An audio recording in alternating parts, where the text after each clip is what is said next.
এই জন্য আল্লাহ বলেন যে নিশ্চয়ই আল্লাহর নির্দেশ অর্ডার হলো বিল আদলি, তোমরা যেখানে যে অবস্থায় যে থাকো না কেন তোমরা সকলেই ইনসাফপূর্ণ আচরণ করবা।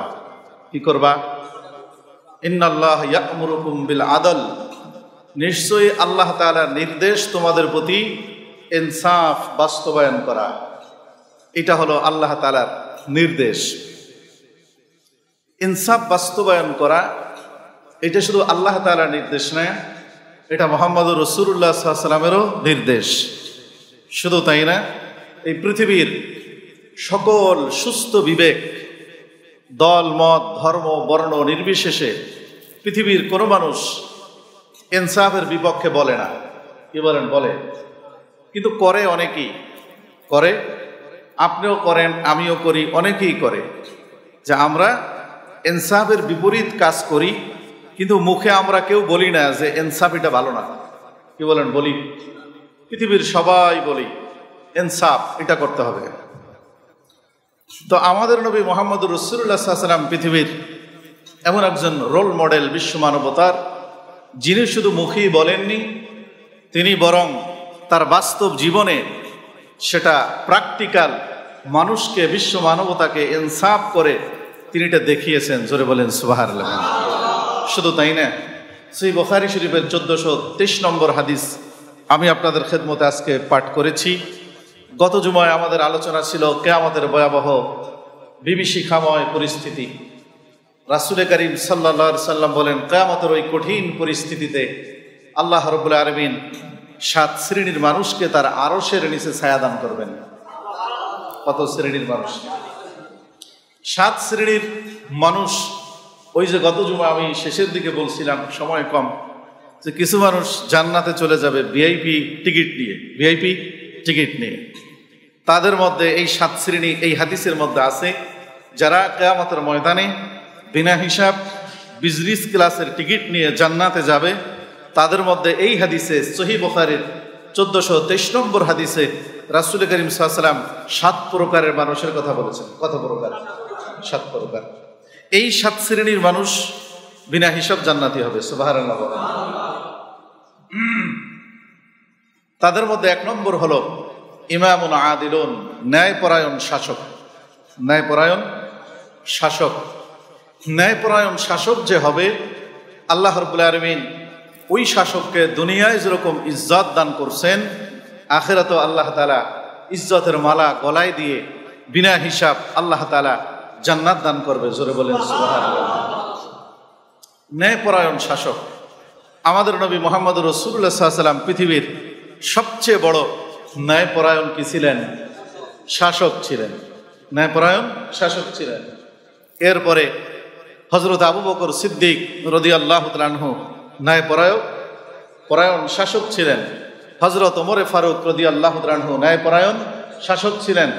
হযরত ওসমান ন্যায়পরায়ণ, হযরত আলী ন্যায়পরায়ণ। ইসলামের ইতিহাসে শত শত শাসক আছে যাদের নাম ইসলামের ইতিহাসের স্বর্ণাক্ষরে লিপিবদ্ধ আছে না নাই? আসলে ন্যায়পরায়ণতার দৃষ্টান্ত কি? আমি সেই দিকে দু একটি ঘটনা বলে আমি সামনের আলোচনায় যাব। হযরত আলী রাদিয়াল্লাহু তাআলা আনহুর জামানা, উনি তখন রানিং কি ছিলেন? খলিফাতুল মুসলিমিন ছিলেন। খলিফাতুল মুসলিমিন ছিলেন। খলিফাতুল মুসলিমিন আমিরুল মুমিনিন হযরত আলী রাদিয়াল্লাহু তাআলা আনহু, ওনার একটা যুদ্ধের পোশাক হারিয়ে গেল। কি হারিয়ে গেল? যুদ্ধের পোশাক, লোহার পোশাক, যেটা পরে যুদ্ধের সময় আত্মরক্ষার জন্য, প্রতিপক্ষের হামলাকে প্রোটেস্ট করার জন্য যে পোশাক পরা হয়, বর্ম বলে এটাকে, এই পোশাক হারিয়ে গেল। উনি তো গরিব মানুষ ছিলেন। আমাদের শাসকদের মতো তো বর্তমান জামানার সকল গোটা দুনিয়ার শাসকরাই তো ধনী। কি বলেন? গরিব কোনো শাসক আছে? গরিব কোনো শাসক নেই, আমার জানা মতে নেই। কিন্তু হযরত আলী রাদিয়াল্লাহু তাআলা আনহু তার রাজ্যের প্রথম শ্রেণীর না, দ্বিতীয় শ্রেণীর না, একেবারে গরিব দরিদ্র জনগোষ্ঠী যারা ছিলেন, আর্থিক দিক থেকে উনি তাদের মতোই ছিলেন, দরিদ্র ছিলেন। ওনার যখন এই পোশাকটা হারিয়ে গেছে, টেনশন আছে না নাই? উনি চাইলেই তো কিনতে পারবে না। উনি কয়েকদিন পর্যন্ত পেরেশান, টেনশন, যুদ্ধ যখন লাগবে তখন তো যেতে হবে ওনাকে প্রয়োজনে, তাই না? তো উনি হঠাৎ করে এই পোশাকের সন্ধান পেলেন যে ওনার রাজ্যে বসবাসকারী একজন সংখ্যালঘু বিধর্মী ইহুদি, তার বাড়িতে তার কাছে সেই যুদ্ধের পোশাকটা দেখা গেছে এবং পাওয়া গেছে। উনি অনুসন্ধান করে দেখলেন যে আসলেও ওই যুদ্ধের ওনার কাছে যে পোশাকটা আছে ইহুদির কাছে, সেই পোশাকটা আসলে কার? ওনার। এখন ওনার হলেই তো উনি জোর করে নিয়ে আসতে পারবে না, পারবে? হযরত আলী রাদিয়াল্লাহু আনহু উনি কোথায় গেলেন? উনি ডাইরেক্ট আদালতে গেলেন। হাইকোর্ট বা সুপ্রিম কোর্ট আমাদের বর্তমান পরিভাষা, তখন ছিল বিচারালয়, অর্থাৎ বিচারকদের তখন বলা হতো কাজী। কি বলা হতো?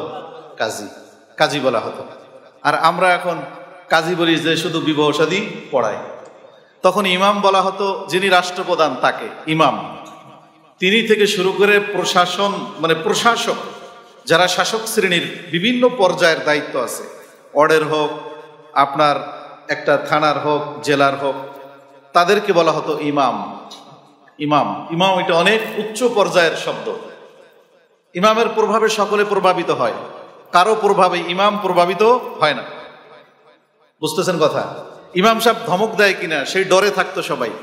ইমাম সাহেবকে ধমক দেওয়ার মতো হিম্মত পৃথিবীর কারো ছিল না। তো এখন উল্টো হয়ে গেছে, এখন ইমাম মানি সবাই তাকে ধমকাবে। বাড়িতে বিবির সাথে রাগ কইরা আইসা মাথা গরম আইসা ইমাম সাহেবের ধমকটা দিবে, তাই না? এতে এই ইমাম না, ওই ইমাম যিনি নামাজের কাতার সোজা করতে বলে চাবুক নিয়ে ঘুরতেন। বুঝতেছেন কথা? তারা হলেন ইমাম। কাতার সোজা করার একামত হতো, কাতার সোজা আছে কিনা, হাতে কি থাকতো? চাবুক থাকতো। পিটাইয়া হলো কাতার কি করতেন? নামাজের দিকে মনোযোগ দাও। ওই ইমাম, ইমাম আদেল। তো হযরত আলী রাদিয়াল্লাহু তাআলা ওরকম কি ছিলেন? ইমাম ছিলেন, শাসক ছিলেন, ইনসাফপূর্ণ। তো উনি আদালতে ওনার প্রধান বিচারপতির নাম ছিল, কাজীর নাম ছিল কাজী শুরাই রহমাতুল্লাহি আলাইহি। বিচারপতি শুরাই ওনার নাম। ওনার কাছে গিয়ে উনি মামলা দিলেন, একটা চুরির মামলা। বাদী হলেন খলিফাতুল মুসলিমিন আমিরুল মুমিনিন, আর আসামি হলো ওনার রাষ্ট্রে বসবাসকারী একজন সংখ্যালঘু বিধর্মী একজন ইহুদি। তার বিরুদ্ধে উনি কি দিলেন? মামলা দিলেন। খুব খেয়াল করা দরকার, খুব বোঝা দরকার। এই ঘটনা তো আমি যদি সুযোগ পাইতাম জাতিসংঘে এটা বলতাম, আমি যদি সুযোগ পাইতাম আমেরিকার প্রেসিডেন্টকে বলতাম যে তোমরা যারা ইসলাম নিয়ে মাথা ব্যথা করো, তোমরা যারা ইসলাম সম্পর্কে নেগেটিভ ধারণা পোষণ করো, তোমাদের এই ধারণা শুধুমাত্র তোমাদের অজ্ঞতার মূর্খতা ছাড়ার কিছুই না। ইসলাম সম্পর্কে তোমাদের মিনিমাম কোনো ধারণা নাই। তা আমাদের দেশের যারা ইসলাম নিয়ে এ ধরনের নেতিবাচক চিন্তা চেতনা তারা পোষণ করে এবং মানুষকে বলে, এটা তাদের অজ্ঞতা এবং মূর্খতা ছাড়ার কিছুই না, সে যেই হোক। এটা জাতিসংঘে গিয়ে বলতাম সুযোগ পাইলে যে ইসলাম আসলে কি জিনিস, আমাদেরকে তোমরা ইনসাফ শিখাও, শেখো ইসলাম থেকে। ইসলামের গোল্ডেন পিরিয়ড যাকে বলা হয়, ইসলামের স্বর্ণযুগ, সে জায়গার ইতিহাস জানা দরকার, গোটা দুনিয়ার শাসকদের জানা দরকার যে রাষ্ট্র কিভাবে চালাইতে হয়, ইনসাফ কিভাবে প্রতিষ্ঠা করতে হয়, এটা শিখতে হয়। হযরত আলী রাদিয়াল্লাহু আনহু তিনি যদি চাইতেন, কি বলেন, খলিফাতুল মুসলিমিন, যে আমার জুব্বা চুরি করছে ধরে নিয়ে আয়, পারতেন না?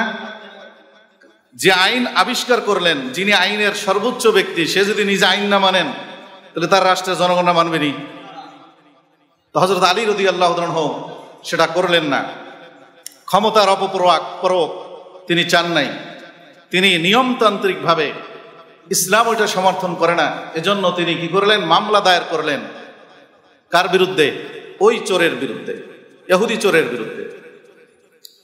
চোর যখন চুরির আসামি হয়ে গেল, আদালত তাকে একটা নোটিশ করলো যে আপনি নাকি অমুকের খলিফাতুল মুসলিমিনের জামা কি করছেন? চুরি করছেন, জুব্বা চুরি করছেন। তিনি আপনার বিরুদ্ধে চুরির অভিযোগ করছে। অতএব আপনার বিরুদ্ধে এই অভিযোগের সমুচিত জবাব, যুক্তিসঙ্গত জবাব যদি আপনার কাছে থাকে, আত্মসমর্পণমূলক, আপনি কি করেন? আইসা আদালতে কি করেন? আত্মসমর্পণ তো না, এটাকে কি বলে? আত্মপক্ষ সমর্থন আর কি। আত্মপক্ষ সমর্থনমূলক বক্তব্য আপনি আদালতে দেন। তো উনি আসলেন, তারিখ নির্ধারণ হলো। হযরত আলী রাদিয়াল্লাহু তাআলা আনহু তিনিও আসলেন বাদী হিসেবে। তো ওই ইহুদি সম্প্রদায়ের ওই লোক, ইহুদি লোক, তিনি আইসা ডাইরেক্ট অস্বীকার করলেন।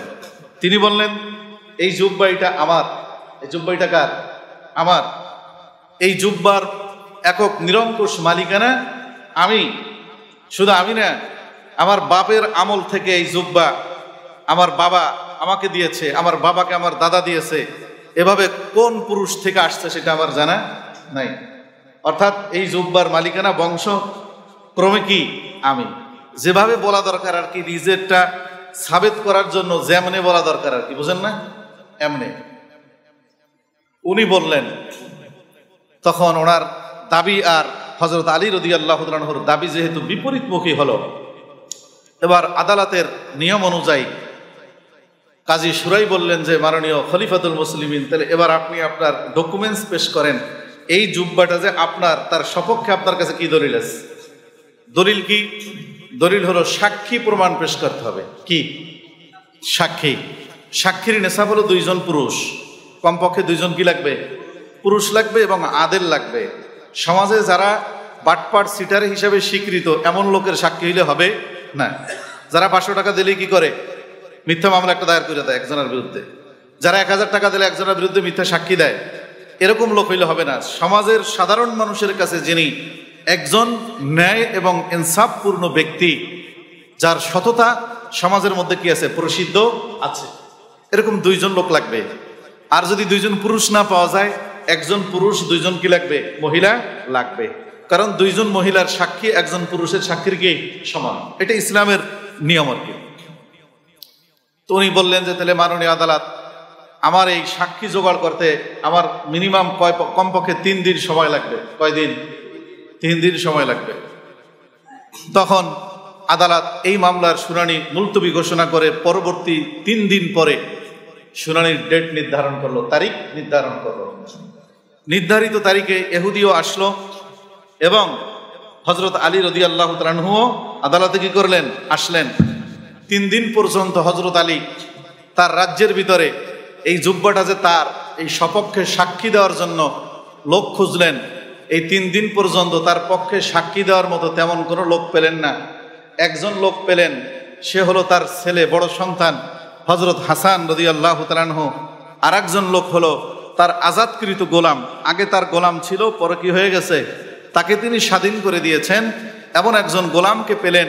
তারা 2 জন রাজি হলো যে, হ্যাঁ, এই জুব্বাটা যে আপনার, সে ব্যাপারে আমরা নিশ্চিত, আপনার কাছে এটা ছিল এবং আমরা একই ভাবে বলতে পারি যে এটা আপনার। কয়জন লোক পাইলেন? 2 জন। হযরত আলী রাদিয়াল্লাহু তাআলা আনহু এই 2 জন সাক্ষীকে নিয়ে হাজির হলেন পরবর্তী শুনানির দিন আদালতে।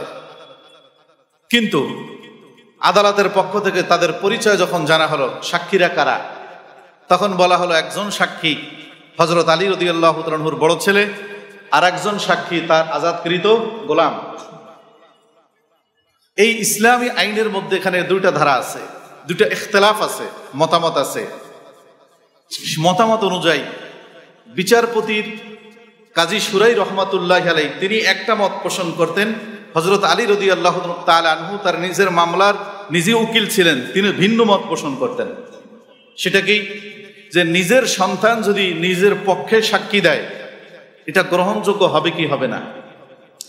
হযরত আলী রাদিয়াল্লাহু তাআলা ওই মতের বিশ্বাসী ছিলেন যে সন্তান যদি ইনসাফগার হয়, সমাজের সর্বজন স্বীকৃত ব্যক্তি হয়, যে সে অন্যায়ভাবে পিতার পক্ষে সাক্ষী দেওয়ার মতো সন্তান নয়, তাহলে এরকম ইনসাফগার যদি হয়, ওই সন্তানের সাক্ষী পিতার পক্ষে হোক বিপক্ষে হোক গ্রহণযোগ্য হবে। কিন্তু বিচারপতি শুরাই রহমাতুল্লাহ আলাইহি সর্বাধিক সতর্কতামূলক যে মতামত, যে সন্তান পিতার পক্ষে যদি সাক্ষী দেয়, সে যত বড় ইনসাফগার হোক, বিপক্ষে সাক্ষী দিলে সেইটা গ্রহণযোগ্য হয়, পক্ষে সাক্ষী দিলে সন্তানের সাক্ষী পিতার পক্ষে, এটা এলাও হয় না, গ্রহণযোগ্য হয় না। এই মত পোষণ করতেন কে? বিচারপতি কাজী শুরাই রহমাতুল্লাহ আলাইহি। তো উনি যেই মত পোষণ করতেন, ওনার কাছে যেটা বিশুদ্ধ ছিল, এটার বাহিরে তো উনি যাইতে পারবেন না। কি বলেন, পারবেন? যখন পারবেন না, তখন হযরত আলী রাদিয়াল্লাহু তাআলা আনহুকে তিনি স্পষ্ট জানিয়ে দিলেন মাননীয় খলিফা, আপনি যে দুইজন সাক্ষী আনছেন, একজন সাক্ষী আপনার আজাদকৃত গোলাম, সে আগে আপনার গোলাম ছিল, এখন যেহেতু গোলাম নাই, সে স্বাধীন, অতএব তার সাক্ষী আপনার পক্ষে গ্রহণযোগ্য। আমি আদালতের পক্ষ থেকে তার একটা সাক্ষী গ্রহণ করলাম, আপনার দ্বিতীয় সাক্ষীটাকে আমি গ্রহণ করতে পারলাম না, সরি। সুবহানাল্লাহ বলেন না?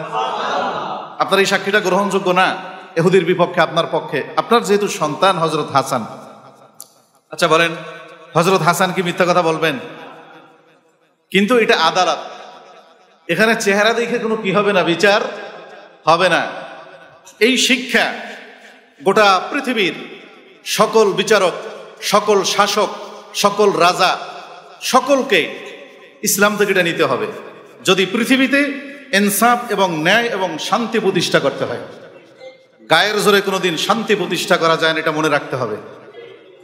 গায়ের জোর যত খাটাবেন তত অশান্তি বাড়বে, তত সন্ত্রাস বাড়বে, তত ঝামেলা বাড়বে। ইনসাফের জায়গায় যদি আপনি আসেন, তাহলে সংসার বলেন, সমাজ বলেন, প্রতিষ্ঠান বলেন, রাষ্ট্র বলেন, গোটা দুনিয়া বলেন, শান্তি আসবে। গায়ের জোরে ইসরায়েল ফিলিস্তিনের ভিতরে শান্তি প্রতিষ্ঠা করতে পেরেছে। পৃথিবীর ইতিহাস বছরকে বছর, যুগকে যুগ চলে গেছে, কোন এক ভূখণ্ডের ভিতর সহিংসতা শুধু বাড়ছে। ঘাড়তাড়া রাজারা জোর খাটিয়ে, গায়ের জোর দিয়ে ওই সমস্ত ভূখণ্ডগুলোর উপর শান্তির বাণী তারা ছুটছে, শান্তি আনতে পারে নাই। এটা তাদের অজ্ঞতা, তাদের মূর্খতা। জোর খাটে আর শান্তি, এই জোরের শান্তি বাহ্যিকভাবে কিছু সময় মানুষকে নিরিবিলি রাখা যায়, কিন্তু মানুষের দিলের ভিতরে অশান্তির আগুন ধাউ ধাউ করে বাড়তে থাকে। এক সময় যখন আগুনের অগ্নি লেলিহান শিখা যখন ধাউ ধাউ করে জ্বলে যায়, তখন মানুষ আর তার জীবনের মায়া করে না, তখন আর কিন্তু ওই শান্তি, এই শান্তি আর শান্তি থাকে না। এটা বোঝা দরকার পৃথিবীর সকল শাসকদের।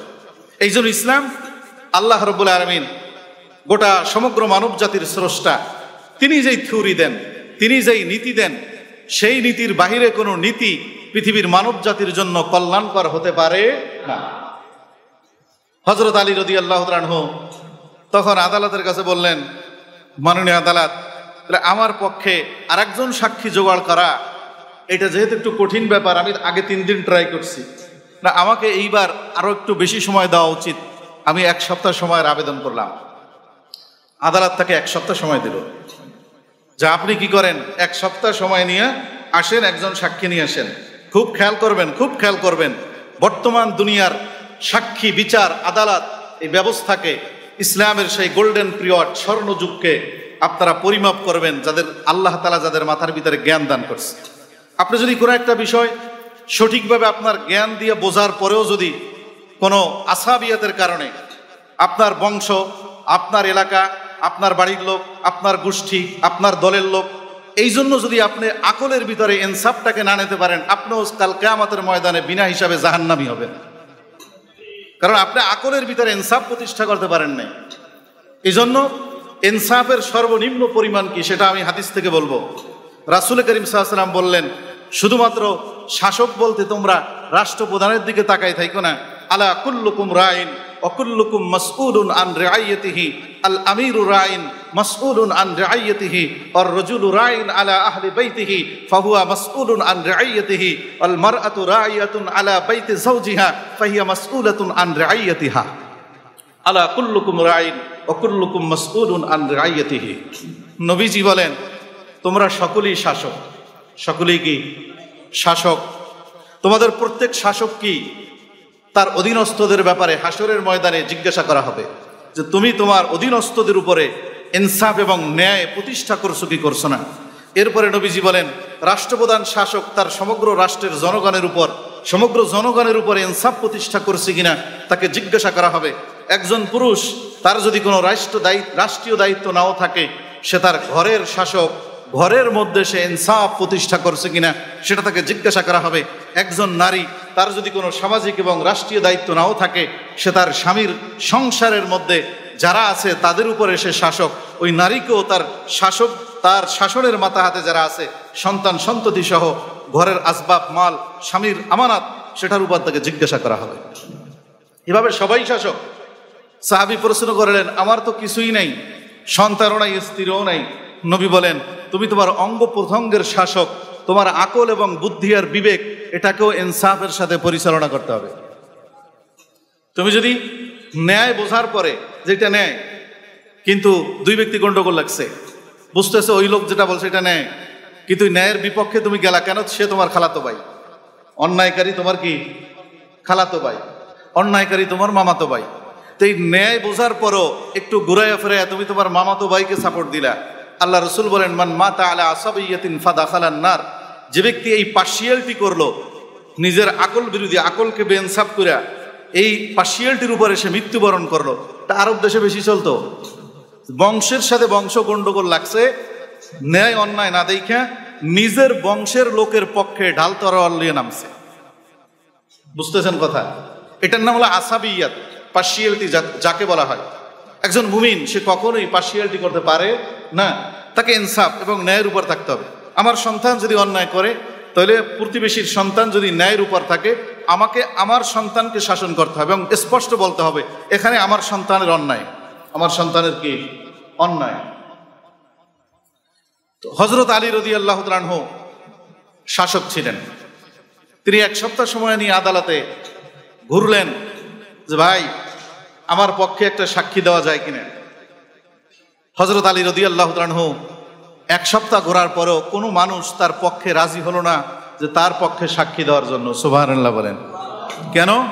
সাক্ষী এটা মহা বড় বিপদের কারণ হবে যদি কোনো মিথ্যা সাক্ষী দেয়। রাসূলুল্লাহ সাল্লাল্লাহু আলাইহি ওয়াসাল্লাম বলেন যে আকবরুল কাবায়ের, কয়েকটা গুনাহ আছে, কবিরা গুনার কবিরা গুনাহ, মানে বড় গুনার বড় গুনাহ, বড় গুনার বড় গুনাহ। তার মধ্যে একটা হলো আশ-শাহাদাতুজ জুর, আশ-শাহাদাতুজ জুর, আশ-শাহাদাতুজ জুর। নবী একবার এরকম বসা ছিলেন হেলাম দিয়ে, চোখের ভিতরে তন্দ্রা আসছে, তন্দ্রা আসার পরে সাহাবায়ে কেরাম সামনে বসা ছিলেন। নবীজি কথা বলতে বলতে ঘুমিয়ে গেলেন, কেউ ডাক দিলেন না। হঠাৎ করে ঘুম ভাঙলো, ঘুম থেকে বিচলিত হয়ে উঠলেন। উঠা এরপরে নবীজি বলা আরম্ভ করলেন, ইয়াকুম ওয়াশ-শাহাদাতাজ জুর, ইয়াকুম ওয়াশ-শাহাদাতাজ জুর, ইয়াকুম ওয়াশ-শাহাদাতাজ জুর। বলতেই লাগলেন। অর্থ হলো, তোমরা তোমাদেরকে বাঁচাও, মিথ্যা সাক্ষী দিও না, তোমরা তোমাদেরকে বাঁচাও, মিথ্যা সাক্ষী দিও না, তোমরা তোমাদেরকে বাঁচাও, মিথ্যা সাক্ষী দিও না। এক সাহাবী বলেন, নবী যে এইটা বলা আরম্ভ করলেন, বলতে বলতে বলতে বলতে বলতে বলতে এত বেশি বলা আরম্ভ করলেন, আমরা মনে করলাম যে আজকে আর নবীজি জোহরের নামাজের আগ পর্যন্ত আর থামবে না, শুধু এটা বলতেই থাকবে, তোমরা তোমাদেরকে মিথ্যা সাক্ষী থেকে বাঁচাও, তোমরা তোমাদেরকে মিথ্যা সাক্ষী থেকে বাঁচাও, তোমরা তোমাদেরকে মিথ্যা সাক্ষী থেকে বাঁচাও। এটা কত বড় গুনাহ, মিথ্যা সাক্ষী। তো হযরত আলী রাদিয়াল্লাহু তাআলা আনহু তিনি কোনো সাক্ষী খুঁজে পেলেন না। কেন?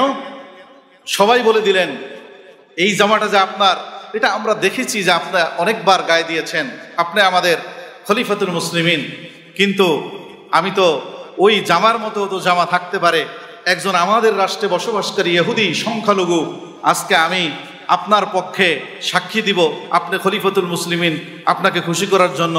যদি ঘটনাক্রমে বাস্তবিকই যদি ওই জামাটা যদি ওই ইহুদির হয়ে থাকে, আপনারটা তো অন্য কেউ চুরি করে নিতে পারে। কি বলেন, পারে কি পারে না?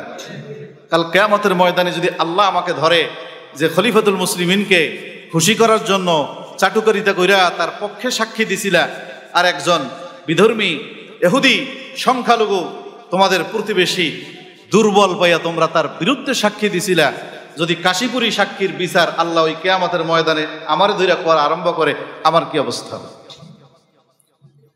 বুঝতেছেন না কথা? তোরে রাষ্ট্রের কোন একজন ব্যক্তি, হযরত আলী রাদিয়াল্লাহু তাআলা খলিফাতুল মুসলিমিন, মুসলমানদের শাসক, তিনি পেলেন না তার পক্ষে কি দেওয়ার জন্য, সাক্ষী দেওয়ার জন্য। এক সপ্তাহ সময় শেষ, শুনানির তারিখ কি আর বসে থাকবে? পরবর্তী আবার শুনানির তারিখ আসলে এক সপ্তাহ পর হযরত আলী রাদিয়াল্লাহু তাআলা তার জামা চুরির মামলায় বাদীর পক্ষে দাঁড়ালেন, আর ওই ইহুদি আসামির পক্ষে দাঁড়ালেন। আদালত হযরত আলী রাদিয়াল্লাহু তাআলাকে প্রশ্ন করলো, বিচারপতি শুরাই রহমাতুল্লাহি আলাইহি, যে মাননীয় খলিফাতুল মুসলিমিন, আপনি কি আরো এক সপ্তাহ সময় নেওয়ার পরে আপনার পক্ষে যে একজন সাক্ষীর কমতি ছিল, মাত্র একজন সাক্ষী ছিল, আর একজন সাক্ষী ছাড়া তো রায় দেওয়া যাবে না, কমপক্ষে কয়জন সাক্ষী লাগবে? সেই সাক্ষী কি আপনি সংগ্রহ করতে পেরেছেন? তো হযরত আলী রাদিয়াল্লাহু তাআলা আনহু সরি বললেন যে মাননীয় আদালত, আমি সরি, 1 সপ্তাহ পর্যন্ত আমার পক্ষে এই ইহুদির বিপক্ষে আমি কোনো কি আনতে পারি নাই, সাক্ষী জোগাড় করে আনতে পারি নাই।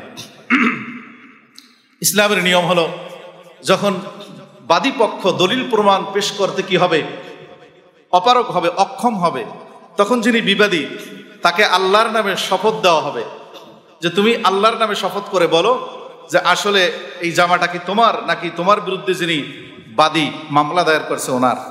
কারণ তিনি তোমার বিরুদ্ধে দাবি করেছে সে জামাটা তার, দলিল প্রমাণ সাক্ষী উনি পাচ্ছে না। বাস্তবিকই যদি ওনার হয়ে থাকে তুমি তো জানো, কি বলেন, তুমি জানো না যে চোর, সে তো জানে, তো তুমি বলো, এবার কসম করে বলো। তো ইহুদি এবার 3 বার আল্লাহর নামে কসম করে বলল, আল্লাহি আল্লাহি আল্লাহি, আল্লাহর নামের কসম, আল্লাহর নামের কসম, আল্লাহর নামের কসম, এই জামাটা আমার। জামাটা কার? আমার। কারণ চোরে কি জানে ধর্মের কাহিনী শুনে চোরে, হ্যাঁ, যে চুরি করতে পারছে, মিথ্যা কসম করা এটাও চুরির চেয়ে আরো বড় মারাত্মক অপরাধ। কিন্তু এইটা তো সে এখন বাঁচার জন্য কি করবে, বলেই দেবে। তার যদি ঈমান থাকতো, এই মিথ্যা সাক্ষী এবং মিথ্যা কসমের কি পরিমাণ অপরাধ জানতো, তো হয়তো ভয়তে তার দিল কাঁপত। সে যখন এই সাক্ষীর বিরুদ্ধে উনি যখন কসম করে বলল, বিচারপতি সুরাই রহমতুল্লাহ আলাইহি কাল বিলম্ব না করে, কারো চেহারার দিকে না তাকিয়ে উনি এই মামলার রায় সংক্ষিপ্ত আকারে লিখে ফেললেন যে এই মামলার এই জুব্বাটা দাবি করেছিলেন অমক খলিফাতুল মুসলিমিন, তার দাবির সপক্ষে তিনি সুস্পষ্ট 2 জন আদেল ইনসাফগার সাক্ষী প্রমাণ পেশ করতে ব্যর্থ হওয়ায় এই মামলার রায় এই ইহুদির সপক্ষে দিয়ে দেওয়া হলো। সুবহানাল্লাহ বলেন। একজন খলিফাতুল মুসলিমিন, রাষ্ট্রে বিশাল বড় রাজ্য তখন মুসলমানদের, ইসলামের ইতিহাস হযরত ওমর রাদিয়াল্লাহু তাআলার জামানায় যে বিশাল বড় পরিধি, সেই খলিফার সেই খেলাফতের উনি প্রধান, ওনার বিরুদ্ধে রায় হলো একজন ইহুদি সংখ্যালঘু ব্যক্তির পক্ষে। ইহুদি যখন রায় পাইল, খুশিতে ইহুদি আত্মহারা হয়ে গেল। সাথে সাথে ওই যে আমি বললাম একটু আগে যে আমাদের প্রত্যেক মানুষের বিবেক আছে না নাই? আরে ইহুদি হোক, ওর তো বিবেক আছে, আছে না নাই? খ্রিস্টান হোক, ওর তো বিবেক আছে, আছে না নাই? বিবেক আছে। ইহুদি চিন্তা করলো, হায় রে হায়, আমি কোথায় দাঁড়িয়ে কার নামে মিথ্যা শপথ করলাম? এমন এক রাষ্ট্র ব্যবস্থা, যেই রাষ্ট্রের খলিফাতুল মুসলিমিন, আর আমি হলাম তার বিরুদ্ধে একজন চোর এবং সংখ্যালঘু। আমার উপর কোনো ধরনের জুলুম নির্যাতনের খড়ক চালাইল না, জোর জবরদস্তি করলো না, একদম যথা নিয়মে আদালতের সিস্টেমে আমার কাছ থেকে তারা কসম নিয়ে, আদালতও কেমন আদালত, খলিফার বিরুদ্ধে একজন সংখ্যালঘুর পক্ষে তিনি রায় দিয়ে দিলেন। এই কথা চিন্তা করে আদালতে ওই ইহুদি চিৎকার করে বলা আরম্ভ করলো, মাননীয় বিচারপতি, আমি আর 5 মিনিট সময় চাই, আজকের এই বিচার ব্যবস্থার এই অনুষ্ঠানকে আপনি মুলতবি করিয়েন না, আমার মাত্র 2টা কথা আছে। সুবহানাল্লাহ বলেন। উনি বললেন, মাননীয় বিচারপতি, আমি আজকে আমার জীবনের মায়া ত্যাগ করে, আমি জানি না আমার বিরুদ্ধে কি রায় আসবে, ফাঁসি হতে পারে, যাবজ্জীবন হতে পারে, তা হয় হোক, কিন্তু আমি আজকে সত্য কথা যেটা সেটা বলেই ছাড়বো যে এই যে জুব্বাটা সত্যিকার অর্থে আমাদের যিনি আমিরুল মুমিনিন খলিফাতুল মুসলিমিন, ওনার জুব্বা, আজকে আপনার বিচার ব্যবস্থা দেখে আর ওনার এই ইনসাফপূর্ণ শাসন ব্যবস্থা দেখে আমি আমার ফাঁসিও যদি হয়, আমি সত্যকে গোপন করব না। ইতিহাসের পাতায় লেখা থাকবে মুসলমানদের এই শাসন আমলের এই ঘটনা। আমি সাক্ষ্য দিয়ে বললাম, আল্লাহর নামে কসম করে বললাম, আমার আগের কসম মিথ্যা, এখন কসম করে বললাম আমি একজন চোর। এই জুব্বাটা হযরত আলী রাদিয়াল্লাহু তাআলা আনহু। এটি ইসলামের বিচার ব্যবস্থা। পশ্চিমারা তো জানে না যে আসলে ইসলাম কি জিনিস, মুসলমানদের ইতিহাস কি, মুসলমানরা কেমন পৃথিবীকে, গোটা বিশ্বের মানুষকে উপহার দিয়েছে, তারা জানে না। এই জন্য তারা ইসলামকে দোষারোপ করে। আমার ভাইয়েরা, এই ইহুদি যখন এটা স্বীকারোক্তি দিল, দেখেন খলিফাতুল মুসলিমিন কেমন। হযরত আলী রাদিয়াল্লাহু তাআলা আনহু বলেন, সে যখন এই ঘোষণা দিল, আমার সেই ইহুদি ভাইয়ের প্রতি, তার এই সত্য কথা বলার প্রতি আমার সম্মান শ্রদ্ধাবোধ এত বেশি বেড়ে গেল। আমি বিচারককে বললাম, সম্মানিত বিচারক, যদিও এই জুব্বাটা আমার, তার সত্যতা স্বীকার করার কারণে আমি পেয়ে গেছি, কিন্তু আমি ওই মনে করছি আমার এই ইহুদি ভাইয়ের এই জুব্বাটা প্রয়োজন, আমি আমার পক্ষ থেকে জুব্বা তাকে আমি গিফট করলাম, হাদিয়া দিয়ে দিলাম।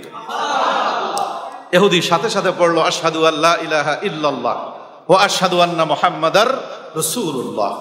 এইটাই হলো ইসলাম, যে একটা বিচার ব্যবস্থা দেখে একজন ইহুদি এমন ভাবে প্রভাবিত হয় যে বিচারকের সামনে থেকে কালিমা পড়তে বাধ্য হয়। তাকে কি বাধ্য করা হয়েছিল? হয় না। আসেন, হযরত ওমর রাদিয়াল্লাহু তাআলা আনহুর খেলাফতের আমল, অর্ধজাহান করেছ শাসন, ধুলির তক্তে বসি, খেজুর পাতার প্রাসাদ তোমার বারে বারে গেছে খসি। বলেছেন হযরত রাসূল শেষ পয়গম্বর, আমার পরে যদি নবী হতো কেউ হতো ঠিক সেই ওমর। শুধু আঙ্গুলের হেলনে করেছ শাসন এই জগতের, দিয়েছিলে ফেলি মুহাম্মদের চরণে সে শামশের। বিশ্বকবি আমাদের কাজী নজরুল ইসলাম, যার শানে, যেই খলিফাতুল মুসলিমিনের শানে এই কবিতা রচনা করেছে, ওই খলিফার দুই একটা ঘটনা আমরা জেনে এই হাদিসের প্রথম অংশের ব্যাখ্যা, কোরআনের আয়াতের বাস্তব নমুনা আমরা দেখতে পাবো ইসলামের ইতিহাসে এবং মুসলমানদের মধ্যে। যে মুসলমানরা পৃথিবীতে কি রাজ্য, কি শাসন ব্যবস্থাকে প্রতিষ্ঠা করেছিল। হযরত ওমর রাদিয়াল্লাহু তাআলা আনহু যখন খেলাফতের মসনদে বসলেন, মিশর বিজয় হলো। মিশরের মধ্যে তিনি প্রাদেশিক সরকারের গভর্নর প্রধান বানিয়ে দিলেন হযরত আমর ইবনে আস রাদিয়াল্লাহু তাআলা আনহুকে। এখন হযরত আমর ইবনে আস রাদিয়াল্লাহু তাআলা আনহু ন্যায় নিষ্ঠার সাথে, ইনসাফের সাথে উনি রাজ্য পরিচালনা করা কি করলেন? আরম্ভ করে দিলেন। খুব ইনসাফপূর্ণভাবে, কোনো সংখ্যালঘুর উপর কোনো ধরনের নির্যাতন নাই। কারণ আমাদের নবী মুহাম্মদ রাসূলুল্লাহ সাল্লাল্লাহু আলাইহি ওয়াসাল্লাম বলেন, মুসলমানদের দেশে, মুসলমানদের এলাকায় যদি কোনো বিধর্মী বসবাস করে, তার উপর যদি সে বিধর্মী হওয়ার কারণে কোনো মুসলমানরা জুলুম নির্যাতন করে, আর এই জন্য সেই বিধর্মী যদি ইসলামের প্রতি নেগেটিভ ধারণা করে যে ইসলাম বোধহয় এরকম শুধু জুলুম নির্যাতনের ধর্ম, তাহলে কাল কিয়ামতের ময়দানে আমি মুহাম্মদুর রাসূলুল্লাহ ওই এলাকার সংখ্যাগরিষ্ঠ মুসলমান যারা থাকবে তাদের বিরুদ্ধে আল্লাহর আদালতে আমি মামলা দায়ের করব। বুঝতেছেন? তো হযরত ওমর রাদিয়াল্লাহু তাআলা আনহুর খেলাফতের আমল সেরকমই ছিল। হঠাৎ করে ঘটনাক্রমে হযরত আমর ইবনে আস মিশরের গভর্নর, ওনার ছেলে, ওনার একজন সন্তান আসরের নামাজের পরে খেলার মাঠে একটা খ্রিস্টান ছেলের সাথে গন্ডগোল লাগে না? বাচ্চারা গন্ডগোল লাগে না? খেলতে গিয়ে দেখা গেছে যে দুই পক্ষ মারামারি। তো উনি তো গভর্নরের ছেলে, বাপ গভর্নর, ইনসাফপূর্ণ, এই জন্য ছেলেও যেরকম হবে এমন তো কথা না। ছেলে তো বিপরীত আদর্শের হয় না, অনেক সময় বিপরীত আদর্শের হয়, অনেক সময় যে বাবার আদর্শ মানে না। তো যা হোক, ছেলে নওজোয়ান, রক্ত গরম। তো এক কথায় দুই কথায় তর্ক বিতর্কের ভিতরে ছেলে একটা বকা দিছে, ওই ছেলেও তাকে কি দিছে, খ্রিস্টান ছেলেটাও তাকে একটা কি দিছে, বকা দিছে। কারণ বাচ্চারা যখন গন্ডগোল করে, কার বাবা কি ব্যারিস্টার না ডিজি, এটা কি তার মনে থাকে নাকি? মনে থাকে না। বকা দিছে, আর যখন বকা দিছে তখনই একটা হাতের কাছে একটা চাবুক, এটা দিয়ে তার পিঠের উপরে দাপ দাপ পিটান আরম্ভ করছে। গভর্নরের ছেলে সেই হিসাবে অন্য ছেলেরা তাকে কি করতে পারে নাই, রোধ করতে পারে নাই। খ্রিস্টান যুবক তার পিঠের উপরে চাবুকের আঘাত খেয়ে সে তার দিলের ভিতরে একটা কষ্ট জমাট বেঁধে আছে যে আমি বিচার চাবো, এই বিচার কোথায় গেলেই ন্যায় বিচার পাবো। তিনি মনে মনে সিদ্ধান্ত নিলেন যে না, এই দেশের গভর্নর প্রধান যেহেতু ওনার বাবা, আমি তার কাছে বিচার চাবো না। হতে পারে কোনো বিচারক গভর্নরের ছেলে হিসাবে খাতির করবে, আমি ন্যায় বিচার পাবো না। আমি কেন্দ্রীয় সরকারের যিনি প্রধান খলিফা, এই মিশর থেকে আমি মদিনা শরীফে যাব, একটা ইতিহাস সৃষ্টি করব। আমি সত্যিকার অর্থে দেখতে চাই যে ইসলাম নাকি ন্যায় বিচারের কথা বলে, সেই ন্যায় বিচার তাদের খলিফার ভিতরে কি পরিমাণ আছে। সেই যুবক, খ্রিস্টান যুবক মনে মনে সিদ্ধান্ত নিলেন যে আমি ন্যায় বিচার দেখবো ওমরের, তার কাছে যাব। দীর্ঘদিন পর্যন্ত রাস্তা পাড়ি দিয়ে তিনি মদিনাতুল মুনাওয়ারায় আসলেন। মদিনাতুল মুনাওয়ারায় আইসা তিনি খলিফার বরাবর একটা লিখিত আবেদন করলেন, আমি অমুক এলাকার নাগরিক, সেই এলাকার গভর্নরের সন্তান আমাকে এভাবে জুলুম নির্যাতন করেছে। তিনি গভর্নর হওয়ার কারণে ওই রাজ্যের কোনো আদালতে মামলা দায়ের করি নাই, কারণ আমি ন্যায় বিচার না পাওয়ার আশঙ্কা বোধ করছি। অতএব আমি আপনার কাছে এটার সুষ্ঠু বিচার চাই। বুঝতেছেন বিষয়টা? হযরত ওমর রাদিয়াল্লাহু তাআলা আনহু এই মামলা পাওয়ার পরে ওই যুবককে নিরাপত্তা দিয়ে মদিনার মধ্যে এক জায়গা মেহমানখানায় রাখলেন যে তুমি এখানে থাকো। আর উনি হযরত আমর ইবনে আস এবং তার ছেলেকে ডেকে পাঠালেন, ফিরতি চিঠি পাঠালেন সেই জামানায় তো সময়ের ব্যাপার আছে না নাই, মিশর পর্যন্ত সেই চিঠি গেল, এরপরে আবার তিনি মিশর থেকে এ পর্যন্ত আসলেন। এই দীর্ঘ সময়টা এই যুবক মদিনায় বসে বসে মুসলমানদের সমাজ ব্যবস্থা, মুসলমানদের বিচার ব্যবস্থা, মুসলমানদের ইবাদত বন্দেগী এ সবগুলো অবজারভেশন করলেন, পর্যবেক্ষণ করলেন। যখন আমর ইবনে আস আসলো, তার ছেলে সহ আসলো, হযরত ওমর রাদিয়াল্লাহু তাআলা এভাবে জুমার নামাজের খুতবায় ভাষণ দিলেন যে জুমার নামাজের পর মসজিদ নববীর বারিন্দায় এই সেহেনে উঠানে সকল মানুষ জমায়েত থাকবে, কারণ আমার অমুক এলাকায় অমুক প্রদেশে আমার একজন সংখ্যালঘু নাগরিকের উপরে আমার প্রেরিত, আমার নির্ধারিত গভর্নরের পক্ষ থেকে জুলুমের শিকার হয়েছে। এটাকে হযরত ওমর রাদিয়াল্লাহু তাআলা খুব গুরুত্বের সাথে দেখতেন, কারণ তিনি বলতেন যে তোমরা যারা দায়িত্বপ্রাপ্ত গভর্নর, তোমরা যদি আমার নাগরিকের উপরে জুলুম করো, তাহলে সাধারণ যারা নাগরিক আছে তারা এই জুলুমের মাত্রা আরো লক্ষ গুণ বাড়ায় দেবে। লক্ষ গুণ কি করবে? বাড়ায় দেবে। শেখ সাদী রহমাতুল্লাহ বিশ্ববিখ্যাত ইসলামিক দার্শনিক, উনি একটা সুন্দর চমৎকার কথা বলছেন। ওনার একটা কিতাব আছে, গুলিস্তা কিতাব, সারা পৃথিবীর কবি এবং সাহিত্যিক, মুসলমান অমুসলমান সকলের কাছে গ্রহণযোগ্য। আমি এক পত্রিকায় রেফারেন্স দেখেছি বাংলাদেশ প্রতিদিনে, যে গুলিস্তা কিতাবের কবিতার পঙ্কুক্তি হোয়াইট হাউসের সামনে লেখা আছে। আমি আমাদের বাংলাদেশ প্রতিদিন একটা পত্রিকা আপনারা দেখছেন না, সেখানে ইসলামী একটা লেখা থাকে, সেখানে আমি দেখেছি যে অর্থাৎ ওনার কবিতা পৃথিবীর এমন কোনো কবি নাই, এমন কোনো দেশ নাই যারা কিনা করছে, গ্রহণ না করেছে, নকল না করেছে। আমাদের রবীন্দ্রনাথ বলেন, কাজী নজরুল বলেন, মোস্তফা কামাল বলেন, বেগম সুফিয়া বলেন, যারা আছে সকলেই ওনার কবিতা থেকে প্রভাবিত হয়েছে।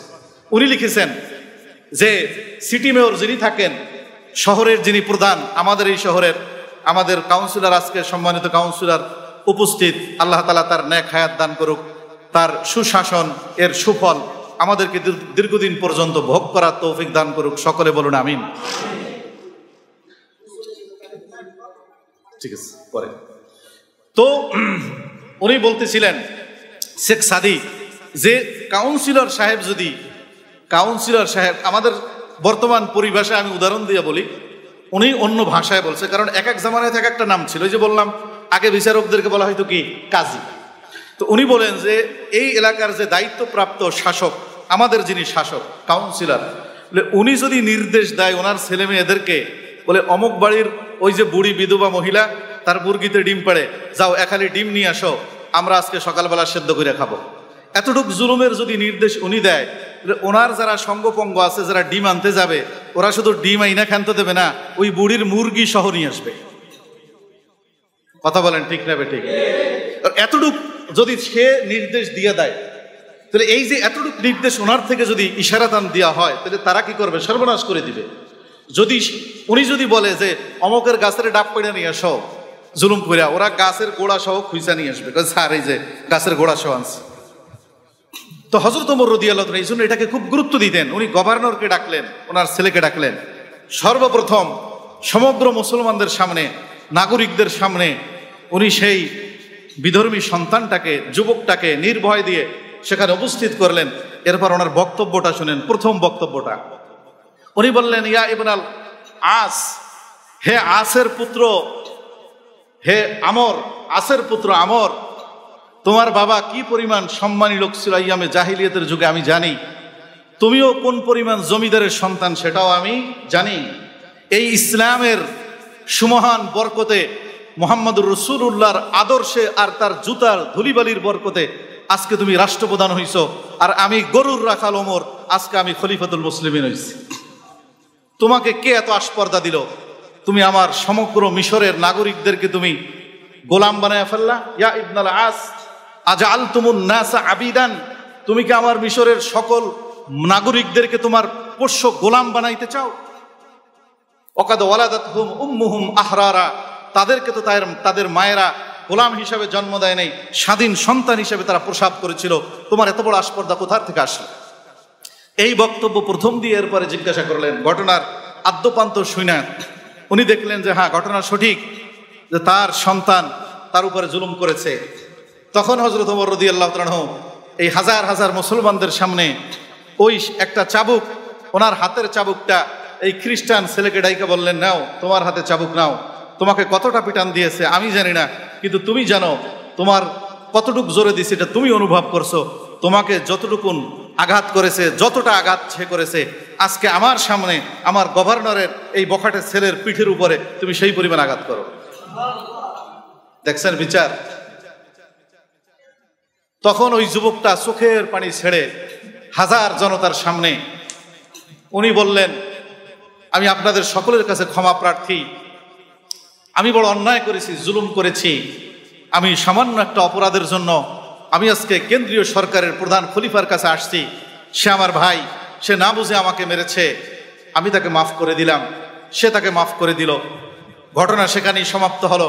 হযরত ওমর রাদিয়াল্লাহু তাআলা সকল নাগরিকের সামনে হযরত আমর ইবনে আসকে, প্রধান যিনি খলিফাতুল মুসলিমিনের যিনি গভর্নর, তাকে শাসাইলেন, বললেন যে আমর ইবনে আস, তুমি যদি তোমার এই সন্তানকে যদি নিয়ন্ত্রণ করতে না পারো, ফেরদার যদি আমার কোনো সংখ্যালঘু নাগরিকের উপরে তোমার এই সন্তানের চাবুক উঠে, আমি ওমরের চাবুক তোমার সন্তানের উপরে শুধু সীমাবদ্ধ থাকবে না, তুমি আমর ইবনুল আসের পিঠের উপরেও সমানতালে আমার চাবুক চলবে। ওই খ্রিস্টান যুবক মুসলমান হয়ে গেলেন। আমার ভাইরা, দোস্ত আহবাব, এরকম ঘটনা আমি কতটা বলবো?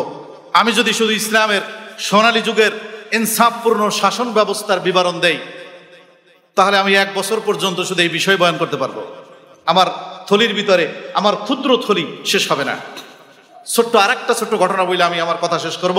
আমাদের সম্মানিত কাউন্সিলর সাহেব আছেন, উনি 1-2 মিনিট, আমি ওনাকে অনুরোধ করবো, আমাকে বলে নাই, অনুরোধ করবো আমাদের সাথে আপনাদের সাথে সৌজন্য সাক্ষাৎ করার জন্য। উনি অনেক ব্যস্ত মানুষ, সবসময় তো আমাদের এখানে আসেন না। কি বলেন, আসেন না। ইসলাম সম্পর্কে এই যে ওনাদের সামনে ওয়াজ মাহফিলে আমরা কিছু কথা বলি, এর উদ্দেশ্য হলো যে ইসলামের সঠিক মেসেজটা যদি আমাদের প্রতিনিধিরা যারা আমাদের কাছাকাছি থাকেন ওনরা যদি আমাদের কাছ থেকে শুনে, ওনরা যদি পরিষ্কার হয় ইসলাম সম্পর্কে, ওনাদের দিলটা বড় হবে কি হবে না? বড় হবে কি হবে না? কোনো ইহুদি খ্রিস্টানদের কাছ থেকে আমাদের যারা শাসক, রাষ্ট্র ব্যবস্থা যারা পরিচালনা করে, তাদের সবক নেওয়া লাগবে না, বরং আমাদের প্রধানমন্ত্রী, আমাদের মন্ত্রী মিনিস্টাররা জাতিসংঘে যখন যাবে, তারা যদি এই ধরনের 2-1টা ইতিহাসের বিবরণ তুলে ধরে যে পৃথিবীতে সাম্য এবং মানবিকতার ইতিহাস মুসলমানরা যেভাবে রচনা করেছে, পৃথিবীতে আর কোনো জাতির সেই ইতিহাস নাই। খ্রিস্টানদের একটা গির্জার ভিতরে আক্রমণ হলো মিশরে। খ্রিস্টানদের গির্জা, শুধু আক্রমণ নয়, খ্রিস্টানদের যিনি গড যিশু, এই আক্রমণ কইরা এই যিশুর নাক ভাঙা ফেলাইছে। যিশুর কি করছে? অর্থাৎ মাটির তৈরি যে যিশু থাকে না, আমাদের হিন্দু ভাইদের মন্দিরে মূর্তি থাকে না, দেখবেন তো ওই এমন আক্রমণ করছে, তাণ্ডব চালাইছে, নাক ভাঙা ফেলাইছে। অন্য কিছু ভাঙে নাই, নাক ভেঙে গেছে। এরা সকালবেলা আসছে আমর ইবনুল আসের কাছে, এই গভর্নর আমর ইবনুল আসের কাছে, যে আপনার রাজ্যে আমরা বসবাস করি, নিয়মিত ট্যাক্স দেই, আমাদের জানমাল এবং ধর্মীয় নিরাপত্তা দেওয়া আপনার দায়িত্ব। উনি বললেন হ্যাঁ। তারা আমাদের মন্দিরের ভিতরে রাতের আধারে দুর্বৃত্তরা হামলা করে আমাদের যিনি খোদা, আমাদের খোদার নাক ভেঙে ফেলেছে। কি করছে? খোদার নাক ভেঙে ফেলেছে। এইটার বিচার চাই। এখন সেইটা ভিন্ন আলাপ যে খোদার আবার নাক ভাঙে কেমনে, তোমাদের খোদা তো দুর্বল কেন? খোদা তো দুর্বল হলে হবে না, হবে, কিন্তু সেইটা ভিন্ন আলাপ। কিন্তু রাষ্ট্রে যখন তারা আছে, তাদের নিরাপত্তা আমাদের দিতে হবে কি হবে না? এটা ইসলামের শিক্ষা। হযরত আমর ইবনে আস বললেন, ভাই আমাকে 3 দিন সময় দাও। কারা হামলাটা করছে খুঁজে তো বের করতে হবে, সঠিক তদন্তের মাধ্যমে বের করতে হবে না? বের করতে হবে, আমাকে 3 দিন সময় দাও। তারা 3 দিন সময় দিলেন। 3 দিন সময় পাওয়ার পরে হযরত আমর ইবনে আস তার গোয়েন্দা বাহিনী লাগাইলেন, কিন্তু তারা এত চালাক দুর্বৃত্তরা, তাদের এই হামলার কোনো চিহ্ন তারা কি রাখে নাই, বাকি রাখে নাই, কোনো কুলু গোয়েন্দা সংস্থা বের করতে পারে নাই। এখন উনি তো পেরেশান। 3 দিন পর তাদের সমস্ত লিডাররা আবার আসলো, আমর ইবনে আস, আমিরুল মুমিনিন, আমাদের সেই হত্যা হামলাকারীরা কোথায়, তাদের বিচার চাই। তখন হযরত আমর ইবনে আস বললেন যে দেখো, তোমাদের এই রাষ্ট্রের থাকাকালীন সময় সকল জানমাল ইজ্জত আব্দুর নিরাপত্তা দেওয়ার দায়িত্ব ছিল কার?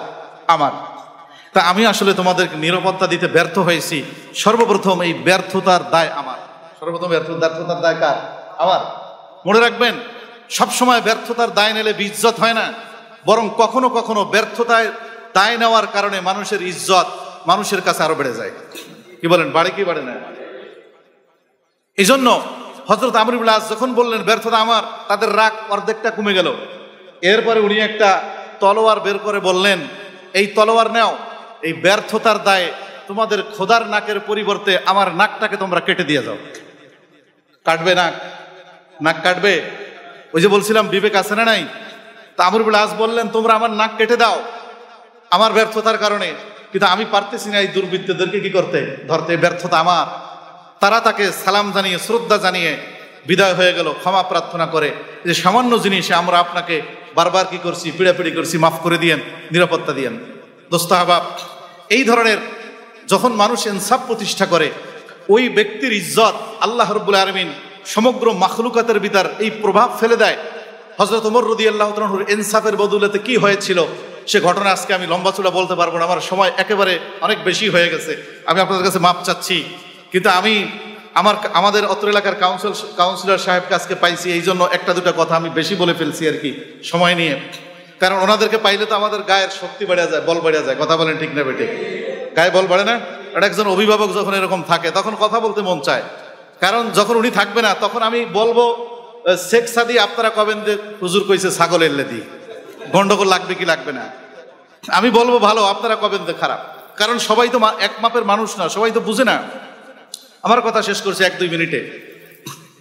তো হযরত ওমর রাদিয়াল্লাহু তাআলা আনহুর কাছে মিশরের এই লোকেরাই হযরত আমর ইবনে আসের কাছে আসলো যে তারা আগের যেমন একটা নিয়ম ছিল, নীল নদের পানি বন্ধ হয়ে যায়। একটা সুজলা সুফলা নদী, এটা যখন পানির স্রোত বন্ধ হয়ে যায় খরার মৌসুমে, তখন মানুষের কষ্ট হয়। তারা একটা আগের জামানা থেকে একটা জিন্নাতের প্রভাবে প্রভাবিত হয়ে তারা একটা কাজ করত। কি কাজ করত? তাদের গণকরা তাদেরকে এটা বলছিল, তারা সেই কাজটা করত। একটা সুন্দরী নারীকে সাজায় গুজাইয়া মাথার থেকে পা পর্যন্ত অলংকার পরাইয়া এই নারীকে তারা অমাবস্যা পূর্ণিমার রাতে জবে করত, নীল নদের ভিতর ফালাইতো, আবার পানি আসত। এটা শয়তানের প্রভাব। তো এখন মুসলমানরা যখন এই দেশ শাসনের আয়ত্তে নিয়ে গেছে, এখন তারা সেটা করা যাবে না। যাবে?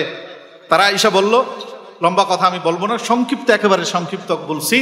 তারাই যখন আইসা বলল, তিনি বললেন লা ইয়াকুনু ফিল ইসলামি আবাদা ফা ইন্নাল ইসলামা ইয়াহদুমু মা কানা ক্বাবলা। ইসলামের পূর্বের রীতিনীতি সব বাদ।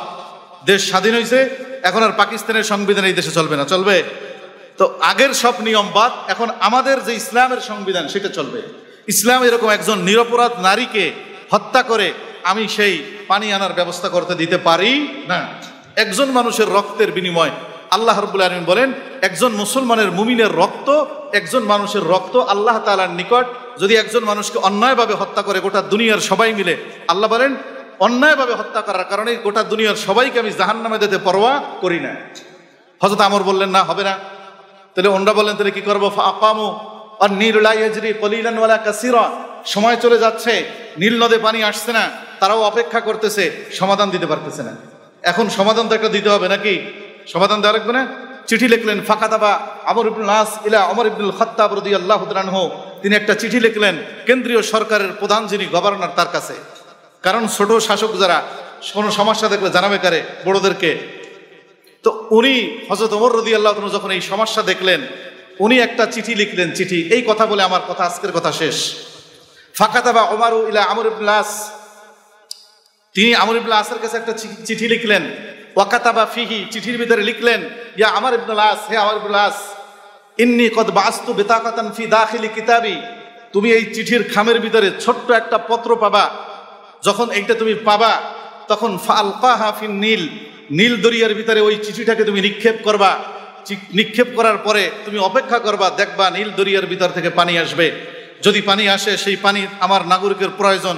আর যদি এই চিঠি পাওয়ার পরে নীল দরিয়া পানি না দেয়, নীল দরিয়ার পানির প্রয়োজন নাই, আমি নতুন একটা নদীর খননের, লেক খননের ব্যবস্থা করে দিব।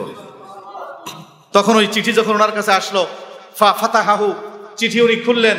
ফাইদান ফিহা, চিঠির ভিতরে আমর ইবনুল আস দেখলেন সেখানে লেখা আছে বিসমিল্লাহির রহমানির রহিম মিন ওমর ইবনুল খাত্তাব আব্দুল্লাহ আমিরুল মুমিনিন ইলা নীল মিসর।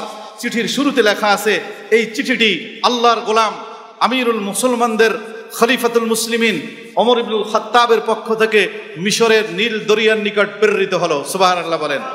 এরপরে লেখা আছে ফায়া আইয়ুহান নীল, হে নীল দরিয়া, ফাইন কুনতা তাজরি মিন কিবালিকা, তুমি যদি নিজের ক্ষমতায় পানি দিয়ে থাকো, ফালা তাজরি, তোমার জারি হওয়ার কোনো প্রয়োজন নাই, তোমার জোয়ার আসার কোনো প্রয়োজন নাই। ফালা হাজাতা লাকা ফিহি, তোমার পানির মুখাফিককে আমরা মুসলমানরা নই, আমরা যদি চন্দ্রে পানি থাকে সেখান থেকে পানি নামায় নিয়ে আসার মতো জাতি, জোরে বলেন সুবহানাল্লাহ।